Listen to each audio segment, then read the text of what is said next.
বড় ক্ষোভে উত্তাল বরিশাল শহর জুড়ে জ্বলছে আগুন। ডক্টর ইউনূসকে বরিশাল থেকে অবৈধ ঘোষণা করল শিক্ষার্থীরা। সন্ধ্যার পরেই আসছে ভয়াবহ কর্মসূচি।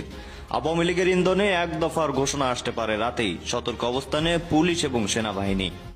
মহাবিদ্যালয় সহ সারা দেশের সকল সরকারি হাসপাতালে স্বাস্থ্যসেবা উন্নয়নের দাবিতে বেশ কিছুদিন ধরে বরিশালে আন্দোলন চলে আসছে।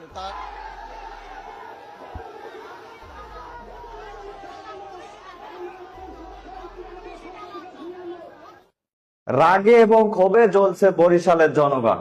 ডক্টর ইউনূসকে রীতিমতো বরিশাল থেকে অবৈধ সরকার বলে ঘোষণা দেওয়া হয়েছে এবং বরিশালে অবাঞ্ছিত ঘোষণা হয়েছে ডক্টর ইউনূসকে। গত বছরে শেখ হাসিনা সরাসরি বা সামান্য একটা কোটা সংস্কার আন্দোলনকে কেন্দ্র করে শিক্ষার্থীরা কিন্তু এক দফা পর্যন্ত টেনে নিয়ে গিয়েছিল।